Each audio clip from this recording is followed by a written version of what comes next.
तो heat and thermodynamics start करते हैं हम। देखो ये बहुत इंपॉर्टेंट एरिया है, इंपॉर्टेंट फील्ड है फिजिक्स का, थर्मल एनर्जी और उसके इफेक्ट, या जो हीट है, ठीक है, उससे रिलेटेड चीजें हम इसमें पढ़ेंगे। अब सबसे पहले सबसे फंडामेंटल क्वेश्चन मैं पूछना चाहूंगा कि हमारे जो अनुभव हैं हीट के, फॉर एग्जाम्पल जब हम आइस क्यूब को हाथ लगाते हैं तो हम कहते हैं कि आइस क्यूब इज कोल्डर, वो ठंडा है, ठीक है। ऐसे अगर हम कप ऑफ टी, गर्म चाय है, ठीक है, कप में, और उस कप को हाथ लगाए या टी को हाथ लगाए तो हम कहेंगे कि वो जो है वो गर्म है, हॉट है, ठीक है। तो एग्जैक्टली उस ऑब्जेक्ट में ऐसी क्या चीज है जो उस ऑब्जेक्ट को गर्म या ठंडा बना रही है। हमारा जो अनुभव है हीट का कि एक ऑब्जेक्ट गर्म है और एक ठंडा है, तो वास्तव में उस ऑब्जेक्ट के अंदर ऐसी क्या चीज है जो उसको गर्म या ठंडा बना रही है, ठीक है। ऐसी क्या चीज है जो उसको गर्म या ठंडा बना रही है। हमारा जवाब हो सकता है कि जो आइस क्यूब है उसका टेम्परेचर कम है इसलिए वो ठंडा लगता है, और जो कप ऑफ टी है उसका टेम्परेचर ज्यादा है इसलिए गर्म लगेगा। बट फिर अगला क्वेश्चन होगा कि व्हाट इज टेम्परेचर देन। समझ रहे हो ना, टेम्परेचर कम है या टेम्परेचर किसी में ज्यादा है, तो वास्तव में टेम्परेचर किन फैक्टर्स पे डिपेंड करेगा, या ऐसे क्या फैक्टर्स हैं जो कि आइस क्यूब में टेम्परेचर को कम बना रहे हैं और एक हॉट कप ऑफ टी में टेम्परेचर को ज्यादा बना रहे हैं, ठीक है। तो ultimately we want to know the physics behind the hotness और कोल्डनेस, ठीक है, और बिहाइंड द टेम्परेचर। समझ रहे हो कि अंदर जो चल रहा है उस ऑब्जेक्ट के अंदर वो किस तरह से उसके हॉटनेस से या कोल्डनेस से रिलेटेड, ठीक। तो हमें कुछ बातें जान लेनी चाहिए कि अगर हम किसी भी ऑब्जेक्ट को कंसिडर करें, ठीक है, फॉर एग्जांपल इस चौक की बात करूं मैं, तो जो चौक है हम जानते हैं कि वो कई सारे पार्टिकल से मिलकर बनी है जिनको हम एटम्स और मॉलिक्यूल्स कहते हैं, ठीक है। वो आपस में बंध गए तो उस बंधने के कारण ये चौक फॉर्म हुई है, ठीक। ये पहली बात हुई, तो एटम्स और मॉलिक्यूल से बनी है। दूसरी बात, क्या वो एटम्स और मॉलिक्यूल्स रेस्ट पर है। चौक को देखने पर तो हमको ऐसे ही लगता है कि चौक रेस्ट पर है तो इसके अंदर मौजूद एटम्स और मॉलिक्यूल्स भी रेस्ट पर होना चाहिए, but that is not truth. Actual में जो इसके अंदर मौजूद एटम्स और मॉलिक्यूल्स हैं वो लगातार रैंडम मोशन कर रहे हैं। सॉलिड है इसलिए वो फ्रीली मूव नहीं कर सकते हैं, तो वो अपनी मीन पोजीशन के अबाउट ऑसिलेट करते हैं, वाइब्रेट करते हैं, ठीक है। तो वाइब्रेशन होगा तो वाइब्रेशन के कारण वहां पे काइनेटिक एनर्जी होगी, ठीक है। और रैंडम है, रैंडम का मतलब है कि किसी एक पर्टिकुलर डायरेक्शन में वाइब्रेशन नहीं हो रहा है। अगर एक डायरेक्शन में वाइब्रेशन होता है तो हम उस चीज को फील कर पाते हैं, ठीक है, नॉर्मल ऑसिलेशन होता वो। बट रैंडम है तो कोई ऐसा ऑसिलेट कर रहा है तो कोई ऐसा ऑसिलेट कर रहा है, कोई किसी और एंगल पे ऑसिलेट कर रहा होगा, तो डिफरेंट डायरेक्शन में उनका ऑसिलेशन हो रहा होगा, ठीक है। सॉलिड चौक की बात करी मैंने। अगर इस कमरे में मौजूद एयर की बात करूं तो एयर भी मॉलिक्यूल से मिलकर बनी है, और जो मॉलिक्यूल्स हैं वो रेस्ट पर नहीं है, वो लगातार मोशन कर रहे हैं। अब now molecules of air are relatively free, और we should say they are absolutely free in comparison to the molecules in the solid. So what type of motion the air molecules can exhibit, किस type का motion exhibit कर सकते हैं। तो जो molecules हैं वो लीनियर मोशन कर सकते हैं, सीधे किसी एक डायरेक्शन में मोशन कर सकते हैं, घूम भी सकते हैं अपनी एक्सिस पर, ठीक है।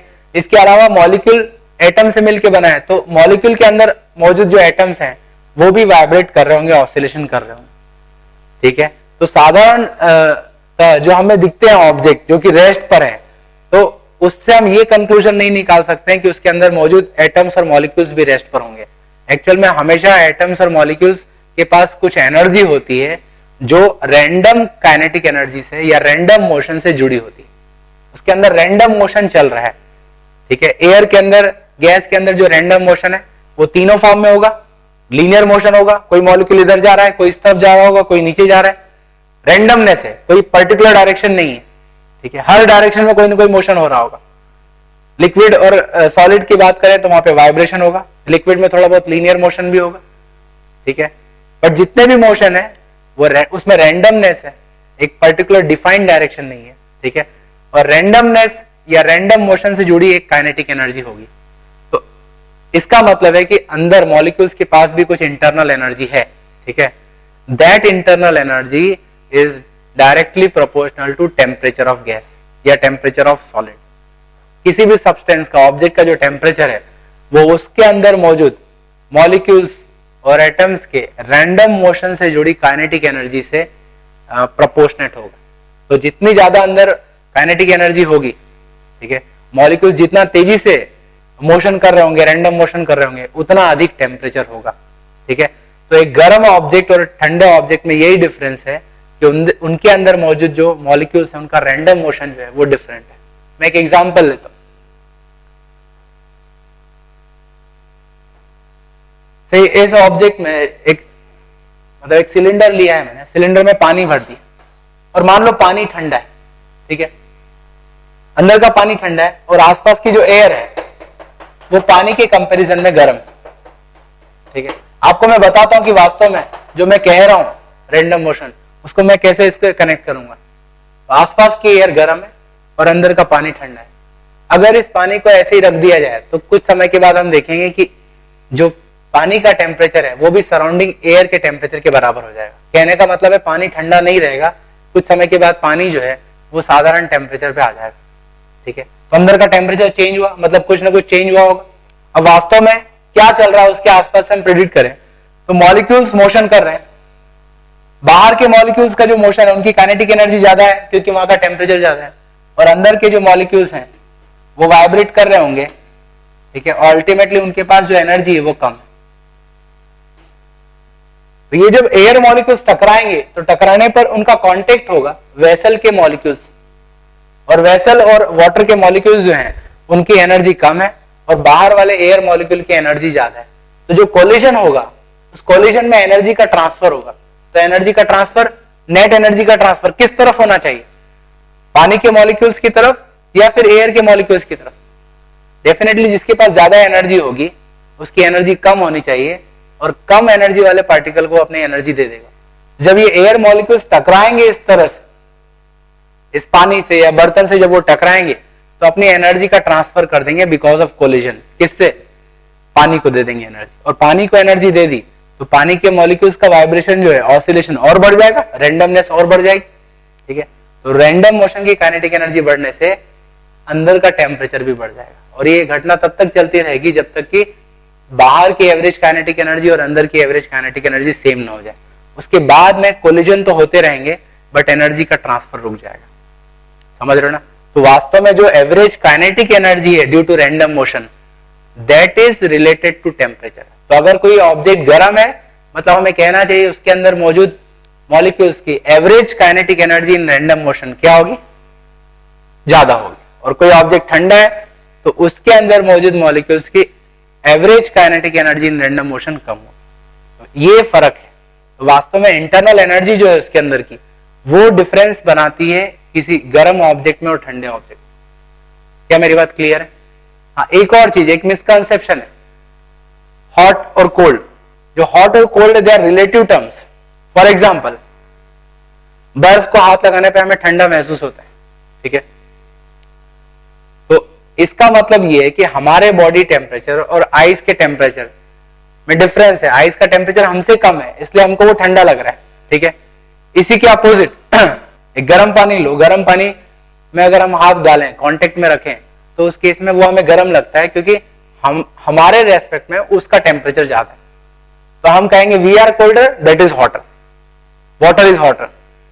और आइस के कंपैरिजन में हम कहेंगे we are hotter, ice is colder. So degree of hotness, मतलब जो हॉट और कोल्ड है, वास्तव में ये रिलेटिव टर्म्स है। तो एब्सोल्यूट टर्म्स अगर हमें डिफाइन करना है तो हमें टेम्परेचर को डिफाइन करना होगा। ठीक है, तो अगर किसी ऑब्जेक्ट का टेम्परेचर कम है, किसी का ज्यादा है, तो आप उसके स्केल पर आप कंपेयर कर सकते हो। इसलिए हमने टेम्परेचर को डिफाइन किया क्योंकि हॉटनेस और कोल्डनेस से ये जो टर्म्स है दे आर रिलेटिव, इनसे बहुत कंफ्यूजन क्रिएट हो सकता है। ठीक है, और अल्टीमेटली जो टेम्परेचर है वो किससे रिलेटेड है, ये अभी मैंने बताया कि उसके अंदर जो रैंडम मोशन चल रहा है उससे जुड़ी एवरेज काइनेटिक एनर्जी के प्रोपोर्शनेट होगा। ठीक है, अब थोड़ा और डिटेल में पढ़ते हैं कि एक्चुअल में ये जो इंटरनल एनर्जी है और जो ऑब्जेक्ट की एक्सटर्नल एनर्जी है, ठीक है, वो किस तरह की एनर्जीज हैं और उनके क्या क्या इफेक्ट होंगे। ठीक, तो सबसे पहले कुछ टर्म्स लिखूंगा मैं, फिर उनको इलेबोरेट करूंगा। सिस्टम एंड सराउंडिंग, जनरली ये टर्म्स हम हमेशा यूज करते हैं थर्मोडायनेमिक्स। इनका मतलब क्या है ये हम समझ लें। System is nothing but object under consideration. For example, अभी थोड़ी देर पहले मैंने देखा कि एक वेसल में मैंने पानी भर लिया, ठंडा पानी है, तो ठंडा पानी जो वेसल में भरा है ये मेरे लिए एक सिस्टम हो गया, vessel plus water, the object under consideration, जिसको आप ऑब्जर्व कर रहे हो, तो ये हमारा सिस्टम हो गया, ठीक है। और इसके अलावा यूनिवर्स में जो भी है इसके आसपास, वो इसका क्या हो जाएगा, सराउंडिंग हो जाएगा, ठीक है। System means object under observation और object under consideration, and surrounding means universe minus that system. बाकी जो स्पेस होगी, बाकी जो ऑब्जेक्ट्स होंगे, उनका कलेक्शन इस सिस्टम के लिए सराउंडिंग का रोल प्ले करेगा, ठीक है। तो सिस्टम एंड सराउंडिंग। अब सिस्टम की बात करें, सिस्टम के अंदर एक्चुअल में क्या चीज है जिसको हम ऑब्जर्व कर रहे हैं, ठीक है। सिस्टम के अंदर हम देखें, पहली बात तो सिस्टम के अंदर है मास, या हमें कहना चाहिए मैटर। सिस्टम के अंदर मैटर है, जो भी ऑब्जेक्ट होगा, चाहे वो सॉलिड हो, लिक्विड हो, गैस हो, कुछ ना कुछ सब्सटेंस उसके अंदर है, ठीक है। और मैटर अल्टीमेटली किससे बना है, एटम्स और मॉलिक्यूल से मिलकर बना है, वो उसके कंस्टिट्यूएंट पार्टिकल्स, ठीक है। तो वास्तव में जो भी आप स्टडी कर रहे हो, ठीक है, माइक्रो लेवल पर जाओ आप, तो अल्टीमेटली एटम्स और मॉलिक्यूल्स हैं जिससे मिलके वो सब्सटेंस या मैटर बना है, ठीक है। अब सॉलिड, लिक्विड, गैस जो है उसमें सिर्फ इतना ही फर्क है कि वो मॉलिक्यूल्स एक दूसरे के पास में है या दूर है। सॉलिड में बहुत पास होते हैं, स्ट्रॉन्ग बॉन्ड, लिक्विड में थोड़ा और दूर, और गैस में और दूर हो जाते हैं, और बॉन्ड इतना वीक हो जाता है कि वो एक दूसरे को बांध के नहीं रख सकते हैं, इसलिए दे मूव फ्रीली, ठीक है।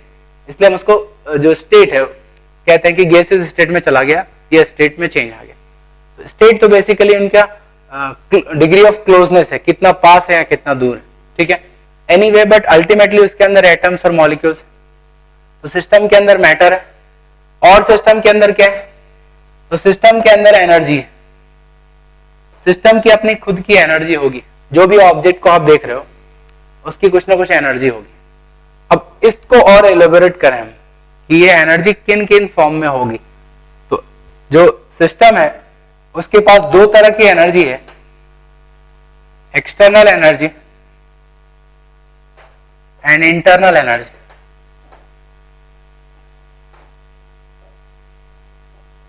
दोनों का मतलब ध्यान से समझना, ठीक है। External and internal energy. External energy क्या होती है, इसकी बात थोड़ी करूं। आपने मैकेनिक्स में जो पढ़ा है, या मैकेनिक्स में जो ऑब्जेक्ट की एनर्जी पढ़ते हो आप, that is basically external energy. For example, इस चौक पे मैंने फोर्स लगाया, चौक का मोशन हो रहा है, ठीक है। तो चौक के पास अपनी काइनेटिक एनर्जी होगी, तो उस काइनेटिक एनर्जी को मैं एक्सटर्नल एनर्जी कहूंगा, ना कि इंटरनल एनर्जी। इसका मतलब यह है कि जब मैं इस चौक की काइनेटिक एनर्जी को डिस्क्राइब कर रहा हूं, तो इस चौक को एज अ होल मैं एक ऑब्जेक्ट ट्रीट कर रहा हूं, समझ रहे हो ना। इस पूरे चौक को एक ऑब्जेक्ट ट्रीट कर रहा हूं, और ये ऑब्जेक्ट का मोशन हो रहा है, ठीक है। तो इस ऑब्जेक्ट की जो मोशन से जुड़ी एनर्जी, उसको मैंने काइनेटिक एनर्जी कह दिया। मैंने ये नहीं कहा कि इस ऑब्जेक्ट के अंदर एटम्स हैं, मॉलिक्यूल्स हैं और उनका भी मोशन हो रहा होगा, मुझे उससे मतलब नहीं है। मुझे तो ये एक ऑर्डर्ड चौक दिख रही है, ऑर्डर है, मतलब सारे मॉलिक्यूल्स का जो कॉम्बिनेशन दिख रहा है, मुझे फॉर्मेशन दिख रहा है, वो फिक्स्ड है, उसमें कोई चेंज नहीं आ रहा है। और वो फिक्स्ड कॉम्बिनेशन स्पेस में मोशन कर रहा है, उसकी पोजीशन चेंज हो रही है। तो चौक मुझे हमेशा इस कॉम्पैक्ट फॉर्म में ही दिखती है, कभी भी उसका स्ट्रक्चर या शेप बदलते हुए नहीं दिखता है। तो इसको मैंने एक ऑब्जेक्ट कह दिया, इस ऑब्जेक्ट का मोशन हो रहा है, तो इससे जुड़ी जो एनर्जी है उसको मैं एक्सटर्नल काइनेटिक एनर्जी कहूंगा, ठीक है। इसी की तरह जो आप पोटेंशियल एनर्जी डिफाइन करते हो ऑब्जेक्ट, जैसे ग्रेविटेशनल पोटेंशियल एनर्जी, तो ये चौक ग्राउंड के पास में रखी है या ग्राउंड से दूर रखी है, इसकी पोटेंशियल एनर्जी बदलेगी। तो आप पूरे चौक की बात करते हो, इंडिविजुअल एटम्स या मॉलिक्यूल्स की बात नहीं करते हो, पूरे चौक का अर्थ के साथ जो इंटरेक्शन हो रहा है उसकी बात करते हो, तो उस एनर्जी को हम एक्सटर्नल पोटेंशियल एनर्जी कहेंगे। तो वास्तव में जो मैकेनिकल एनर्जी पढ़ते हो आप मैकेनिक्स में, mechanical energy is external energy of the object. जब पूरे ऑब्जेक्ट को एज अ होल ट्रीट करते हो तो वो जो एनर्जी है वो उसकी एक्सटर्नल एनर्जी है। तो मैकेनिक्स का जो डोमेन है, mechanics is confined to external energy और मैकेनिकल एनर्जी ऑफ ऑब्जेक्ट। ठीक है, इसके अलावा भी उसके अंदर एनर्जी मौजूद होती है। फॉर एग्जाम्पल, ये चौक अभी रेस्ट पर है तो मैं कहूंगा इसकी काइनेटिक एनर्जी 0 है। ठीक है, बट वास्तव में क्या इसकी काइनेटिक एनर्जी 0 है? जैसा कि मैंने अभी कहा कि चौक तो रेस्ट पर दिख रही है, लेकिन इसके अंदर जो एटम्स और मॉलिक्यूल्स हैं वो लगातार मोशन कर रहे हैं, वाइब्रेट कर रहे हैं। वाइब्रेट कर रहा है, मोशन कर रहा है, तो अंदर भी काइनेटिक एनर्जी होगी, बट वो हमें दिखाई नहीं दे रही है। तो अभी जो मैं कह रहा हूं कि इसकी काइनेटिक एनर्जी 0 है, वो किस काइनेटिक एनर्जी की बात कर रहा हूं मैं? External kinetic energy, that is mechanical energy. ठीक है, और अंदर जो मोशन चल रहा है वो इंटरनल एनर्जी से संबंधित है। ठीक है, और थर्मोडायनेमिक्स का डोमेन जो है वो इंटरनल एनर्जी से है, इसके अंदर क्या चल रहा है। We are not concern about the motion of this object or where this object is kept with respect to ground. We are not concerned about that. In thermodynamics, we are concerned about what is motion of molecules inside this substance, inside this object, and how this motion is random, how the molecules are exhibiting the random motion. वो है thermodynamics का domain. क्या मेरी बात clear है? तो external energy का temperature से कोई रिलेशन नहीं है। टेम्परेचर और जो थर्मोडायनेमिक वेरिएबल्स हैं they are related to internal energy of system. ठीक है, तो आप इसको लिख लो, और पहले मैं इसको डिफाइन कर देता हूं और फिर थोड़ा और इलेबोरेट करूंगा। ठीक है, तो लिखो external energy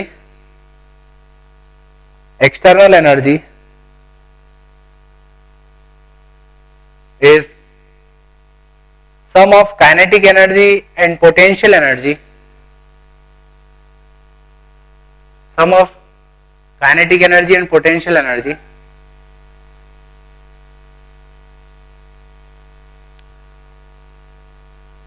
of the object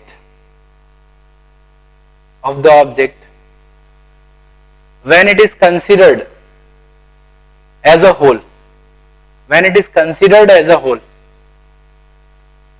ठीक है, मतलब पूरे ऑब्जेक्ट को आप एक सिंगल एंटिटी मान रहे हो। आप ये नहीं बोल रहे कि कई सारे एटम से मिलकर बना है, आप उसको एक सिंगल एंटिटी मान रहे हो।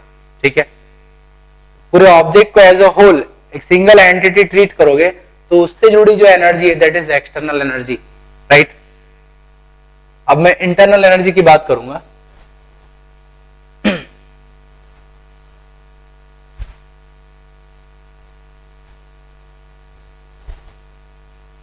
अब हम देखते हैं कि ऑब्जेक्ट के अंदर क्या चल रहा है। ठीक है, दैट इज इंटरनल एनर्जी।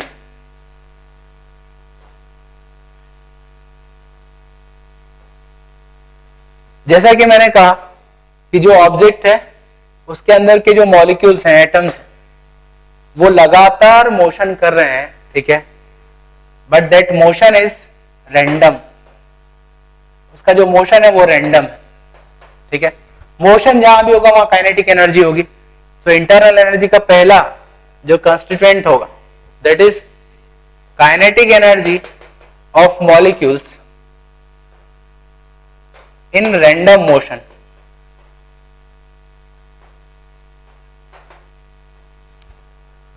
समझ रहे हो?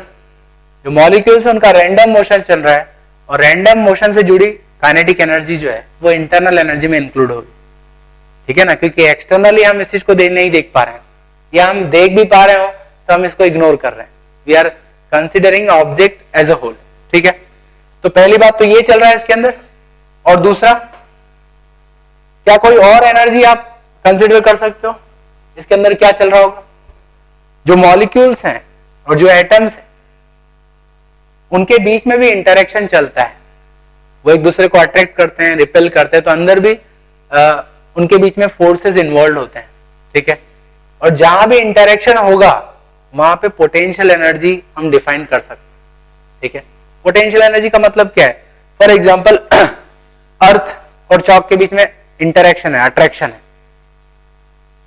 तो जब मैं चॉक को अर्थ के पास ले जा रहा हूं तो सिस्टम की पोटेंशियल एनर्जी कम हो गई। क्यों कम हो गई? क्योंकि इसके अगेंस्ट अगर मैं चौक को दूर ले जाऊंगा तो ये अपने आप नहीं जा सकती, मुझे वर्क करना पड़ेगा।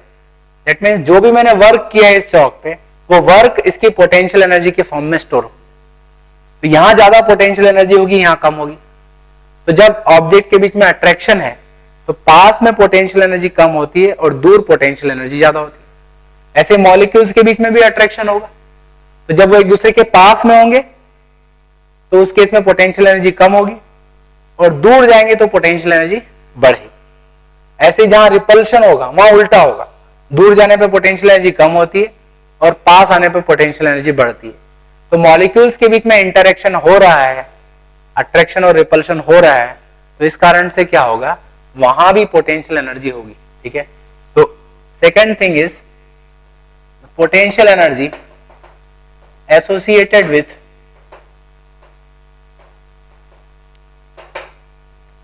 interaction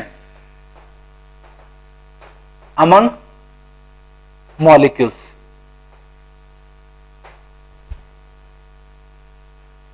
समझ रहे हो? तो ये दो तरह के चीजें चल रही है अंदर, रैंडम मोशन के कारण काइनेटिक एनर्जी और दूसरा इंटरेक्शन चल रहा है। अच्छा, इंटरेक्शन से जुड़ी जो एनर्जी होगी वो डिस्टेंस पे डिपेंड करेगी, मॉलिक्यूल्स दूर है या पास। तो मैं ये कह सकता हूं कि अंदर जो स्ट्रक्चर है, अंदर एटम्स और मॉलिक्यूल्स का जो अरेंजमेंट है, वो अरेंजमेंट डिसाइड करेगा कि अंदर की पोटेंशियल एनर्जी कम है या ज्यादा है। फॉर एग्जांपल मैं ये कह सकता हूं कि अगर मॉलिक्यूल्स के बीच में अट्रैक्शन है, ठीक है, तो सॉलिड, लिक्विड और गैस में कंपेयर करूं तो गैस में मॉलिक्यूल सबसे दूर है, लिक्विड में पास है और सॉलिड में और पास है। तो गैसियस सिस्टम में जो पोटेंशियल एनर्जी होगी वो ज्यादा होगी, लिक्विड में कम होगी और सॉलिड में और भी कम होगी। मिनिमम एनर्जी सॉलिड के केस में होगी अगर हम पोटेंशियल एनर्जी की बात करें ड्यू टू इंटरेक्शन। ठीक है, तो ये दो तरह की एनर्जी। और भी अंदर जा सकते हो, आप कहोगे कि एटम जो है उसके अंदर इलेक्ट्रॉन घूम रहे हैं तो वहां इलेक्ट्रॉनिक एनर्जी होगी, न्यूक्लियस के न्यूक्लियर एनर्जी है, बट दैट इज अगेन एक डिफरेंट डोमेन खुली है, उसका टेम्परेचर से रिलेशन नहीं है। एटॉमिक और न्यूक्लियर फिजिक्स में उस एनर्जी की बात करते हैं। अभी जहां तक हम थर्मोडायनेमिक्स की बात कर रहे हैं वहां पे हम we are concern with one random motion of molecules and other is how the molecules or atoms are arranged in the object। Arrangement बदलेगा तो उसकी स्टेट बदल सकती है। ठीक है, और उससे हम थर्मोडायनेमिक्स को रिलेट करेंगे। ठीक है, इसको लिख लो। तो इंटरनल एनर्जी के लिए दो कॉन्स्टिट्यूएंट है। अब अगेन हमारा फोकस है टेम्परेचर, हीट। ठीक है, दो तरह की एनर्जी है। जो दूसरी एनर्जी है potential energy due to interaction, ये अल्टीमेटली उसकी स्टेट बताएगी कि मॉलिक्यूल्स पास है या दूर हैं। ठीक है, तो स्टेट जो है अल्टीमेटली वो टेम्परेचर पे डिपेंड कर सकती है अल्टीमेटली, बट टेम्परेचर उस पर डिपेंड नहीं करता। जो हम टेक्निकली टेम्परेचर डिफाइन करते हैं उसमें हमें स्टेट से मतलब नहीं है। Temperature is directly proportional to kinetic energy in random motion. Random motion की जो काइनेटिक एनर्जी है वो डिसाइड करती है टेम्परेचर ज्यादा है या कम है। क्या मेरी बात समझ रहे हो? जैसे हमने एग्जांपल लिया, उस बर्तन में पानी भरा था, बाहर एयर है, दोनों में हीट का एक्सचेंज हुआ। कब तक हुआ? जब तक कि दोनों की एवरेज काइनेटिक एनर्जी सेम ना हो गई। ये नहीं हो रहा है कि जब तक दोनों का फेज या स्टेट सेम ना हो जाए तब तक उनका हीट का एक्सचेंज चलता रहेगा। अंदर लिक्विड रहेगा, बाहर गैस रहेगा। तो स्टेट जो है वो टेम्परेचर को डिसाइड नहीं करती। ठीक है, टेम्परेचर स्टेट को डिसाइड करता है, वो एक अलग इश्यू है। बट अभी जो हम टेम्परेचर डिफाइन कर रहे हैं, absolute temperature, that is proportional to average kinetic energy. ठीक है, तो रैंडम मोशन की जो काइनेटिक एनर्जी है उसका रिलेशन टेम्परेचर के साथ है। तो आप एक स्टेटमेंट लिखो,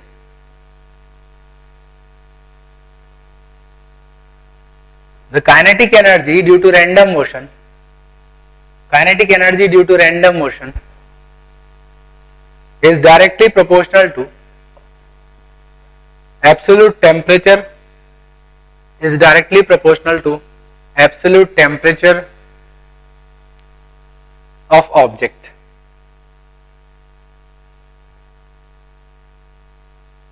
ठीक है, टेम्परेचर और उससे जुड़ी थर्मोडायनेमिक जो क्वांटिटीज हैं उनका रिलेशन रैंडम मोशन की काइनेटिक एनर्जी से है, ठीक है। तो अब मैंने दो चीजें बताई, एक्सटर्नल और इंटरनल। तो एक्सटर्नल को तो भूल जाओ, वो मैकेनिक्स का डोमेन है।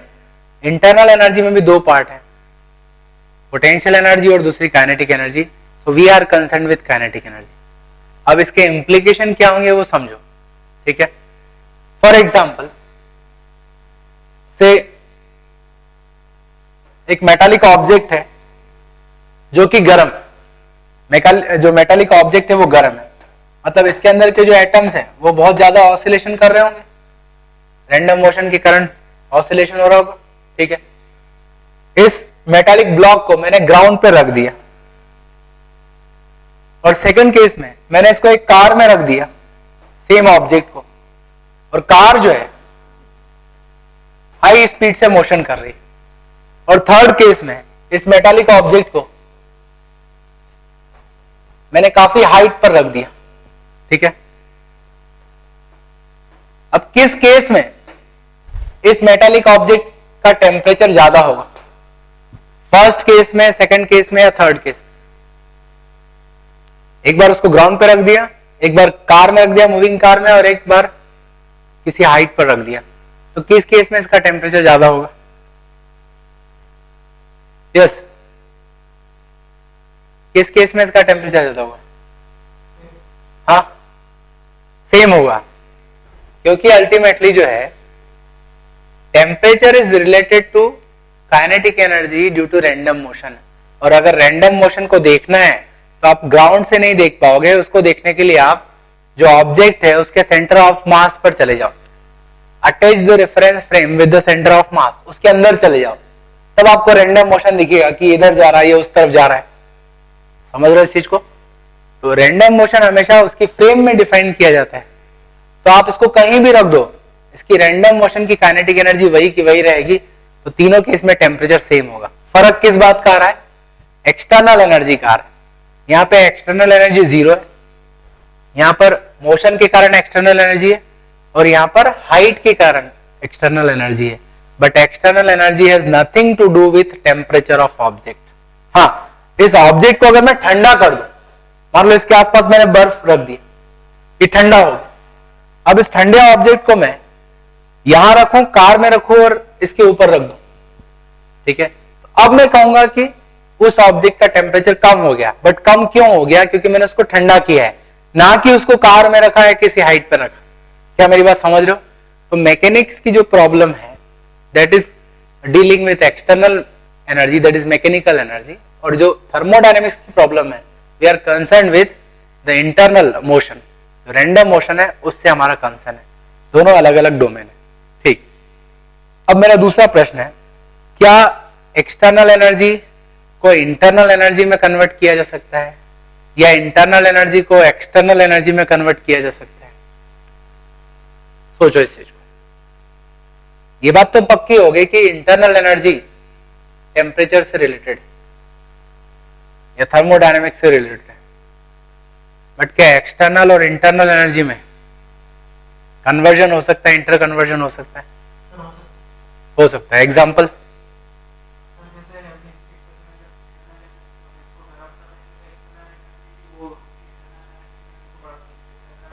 नहीं नहीं नहीं नहीं नहीं, ठीक है, ये एक्सप्लेनेशन नहीं है, सही एग्जाम्पल नहीं है। एक्सटर्नल एनर्जी कैसे बदल जाएगी उसको ठंडा करने से? मैं एक एग्जाम्पल देता हूं, इंटरनल एनर्जी एक्सटर्नल एनर्जी में कैसे बदलेगी। फॉर एग्जाम्पल, एक सिलेंडर है, ठीक है, उसके अंदर गैस फिल कर दी और ऊपर से पिस्टन लगा दिया, अंदर गैस, और पिस्टन जो है वो मूवेबल है। इस पिस्टन के ऊपर एक हैवी ब्लॉक रख दिया मैंने, ठीक है।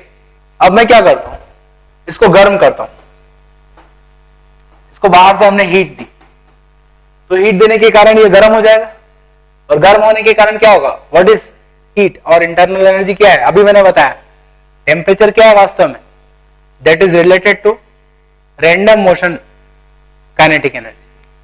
तो वास्तव में हीट देने का मतलब है आपने अंदर काइनेटिक एनर्जी बढ़ा दी रैंडम मोशन के मॉलिक्यूल्स की। अब मॉलिक्यूल्स बहुत तेजी से टकराएंगे इस पिस्टन से, और जब भी मॉलिक्यूल्स का कोलिजन होगा पिस्टन की वॉल पे, उस पे पिस्टन पे फोर्स लगेगा, किस डायरेक्शन में, ऊपर की तरफ। तो फोर्स लगने के कारण क्या होगा, कुछ समय के बाद की अगर पिक्चर बनाई जाए तो ये पिस्टन और उससे जुड़े ब्लॉक को उठा देगा। तो अगर आप गैस को गर्म करोगे तो ये इसको ऊपर की तरफ उठा देगा। अब मुझे बताओ, ये जो ब्लॉक है, इस ब्लॉक की एक्सटर्नल एनर्जी बढ़ गई या कम हो गई? बढ़ गई ना। उसको उठा के ऊपर की तरफ रखा है, उठाने में आपकी एनर्जी खर्च होगी या नहीं?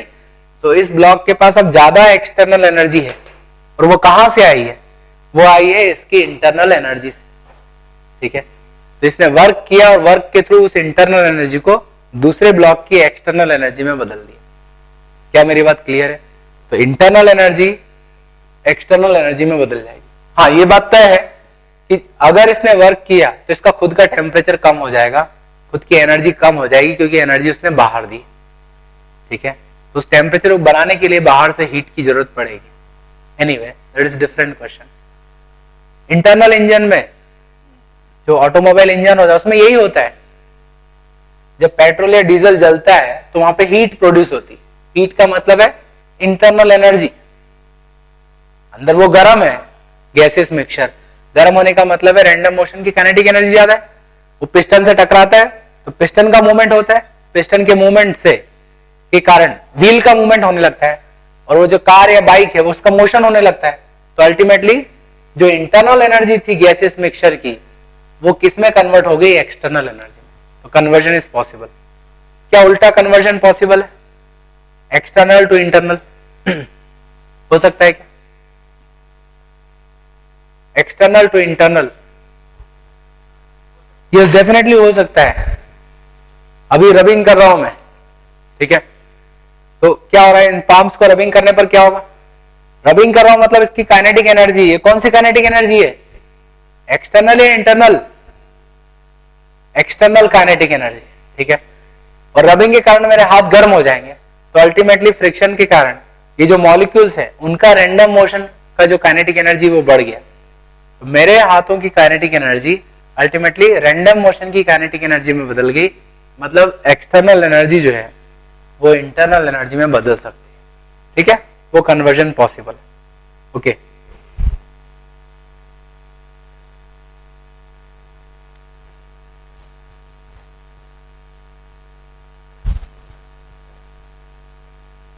तो ये उसका बेसिक कंसेप्ट है, इसी के थ्रू हमें आगे बढ़ना है। यस, एक और चीज को मैं डिफाइन करता हूं, हीट।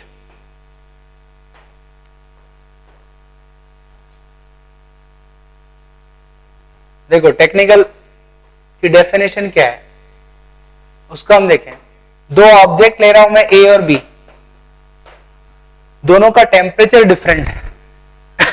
से ए इज हॉटर, ये हॉट ऑब्जेक्ट है, मतलब इसमें एवरेज काइनेटिक एनर्जी जो है मॉलिक्यूल्स की वो बहुत ज्यादा हो रही है।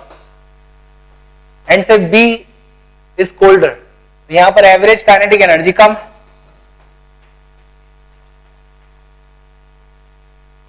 जब इनको हम कांटेक्ट में रखेंगे तो क्या होगा?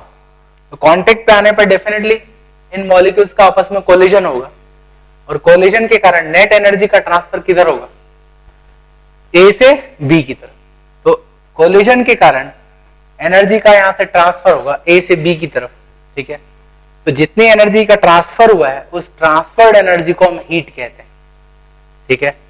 तो heat is the energy transferred between one object to another object because of temperature difference. Energy transfer करने के और भी तरीके हैं।